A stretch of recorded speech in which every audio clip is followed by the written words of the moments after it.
Famous landmarks reborn through AI.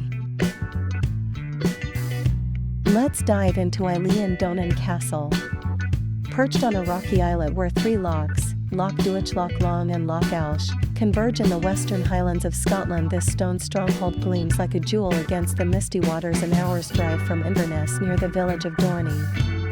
First built in the 1300s by Clan Mackenzie to guard against Viking raids, its name meaning Island of Donan honors a 6th century Irish saint whose cell may have stood here before the fortress rose its walls a bulwark in a wild land of clans and kings.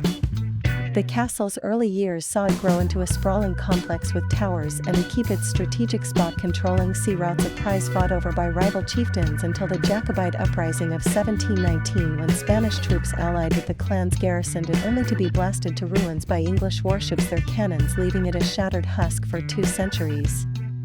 In 1916, Lieutenant Colonel John MacRae Gilstrap, a descendant of the Mackenzies, bought the island, vowing to rebuild. He spent 20 years hauling stone and timber to resurrect its medieval glory, its arched bridge and thick walls restored by 1932, a labor of love that turned a crumbling relic into one of Scotland's most photographed castles.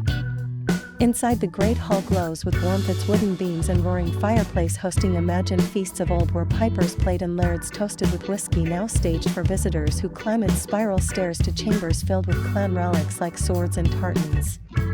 The castle's battlements offer sweeping views across the lochs to the rugged Cuillin Hills on Skye, their peaks piercing the clouds, while seals bask on nearby rocks, their barks drifting over waters that mirror the castle's grey silhouette on still days.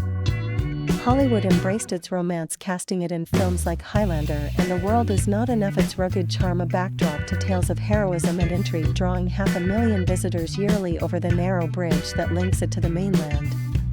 The surrounding highlands hum with life, red deer roam the glens while golden eagles soar above, their cries mingling with the wind that sweeps through heather-clad slopes, a landscape unchanged since the castle's prime. Restored with care, it stands as a symbol of Scottish resilience, its walls bearing scars of cannon fire now softened by time and ivy. The best time to visit is spring or autumn, when mist clings to the lochs and crowds thin, letting its haunting beauty shine, though summer brings longer days and winter cloaks it in snow for a stark fairy tale glow.